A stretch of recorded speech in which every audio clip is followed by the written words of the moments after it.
महायुती जागा वाटपाचा तिढा आणखी वाढलाय का असा सवाल उपस्थित होतोय।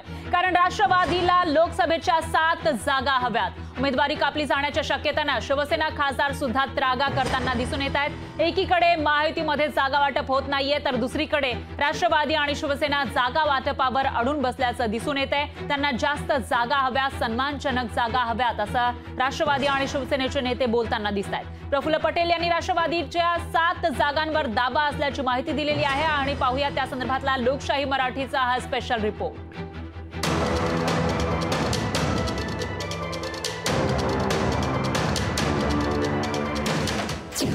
महायुती जागा वाटपाचा तिढा आणखी वाढला। राष्ट्रवादीला हव्यात लोकसभेच्या 7 जागा। उमेदवारी कापली जाण्याच्या शक्यतेने शिवसेना खासदारांचा त्रागा। महायुतीच्या जागा वाटपाचं गणित सुटता सुटत नाहीये। महायुतीचे नेते जागा वाटपाची चर्चा 90 ते 95% पूर्ण झाल्याचा दावा महायुतीचे नेते करतायत, पण वस्तुस्थिती तशी दिसत नाहीये। महायुतीत राष्ट्रवादी आणि शिवसेना जागा वाटपावर अडून बसलीये। प्रफुल्ल पटेल यांच्या निकटवर्तीय सूत्रांनी दिलेल्या माहितीनुसार राष्ट्रवादी 7 जागांवर लढण्यासाठी आग्रही आहे। राष्ट्रवादीला बारामती, शिरूर, सातारा, धाराशिव, परभणी, रायगड आणि गडचिरोली या 7 जागा हव्यात। राष्ट्रवादी आणि शिवसेनेच्या आग्रहामुळेच उरलेल्या 28 जागांवरील उमेदवार जाहीर झालेले नाहीत।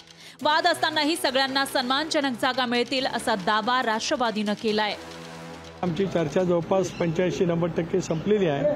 कारण महाराष्ट्रातल्या जे काही आता या निवडणुका ह्या 5 टप्प्यामध्ये त्या ठिकाणी होणार आहेत आणि म्हणून अतिशय समन्वयाने आणि विशेष करून भारतीय जनता पक्षाने भूमिका घेत असतानाच मित्र पक्षाला सन्मानपूर्वक लोकसभा निवडणुकीमध्ये स्थान देण्याची त्यांची जी भूमिका आहे त्यामुळे एक दिलाने या निवडणुकीला आम्ही सगळेजण सामोरं जाणार आहोत। तिकडे शिवसेनेमध्येही खूप अस्वस्थता आहे। शिवसेनेचे नाशिकचे खासदार हेमंत गोडसेंनी मोठं शक्ती प्रदर्शन केलंय।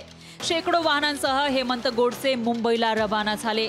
उमेदवारी मिळेल की नाही याची भीती गोडसेंच्या मनात असावी, तर हिंगोलीची जागाही शिवसेनेलाच मिळेल असा दावा करण्याची वेळ शिवसेना नेत्यांवर आली आहे। ही जागा शिवसेनेची आहे, या ठिकाणी शिवसेनेचा खासदार आहे, त्यामुळे ही जागा शिवसेनेकडेच राहणार हे तुम्हाला आपल्याला सांगण्यासाठी आम्ही या ठिकाणी आलेलो आहोत। महायुतीच्या जागा वाटप 5 मिनिटात पूर्ण होईल असा दावा महायुतीचे नेते करत होते, पण हे जागा वाटप खूपच कठीण होऊन बसलंय। हे आता अधोरेखित होऊ लागलंय।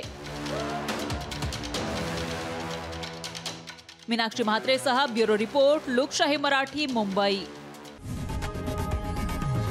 लोकशाही मराठी ऐका, पहा, जागरूक रहा।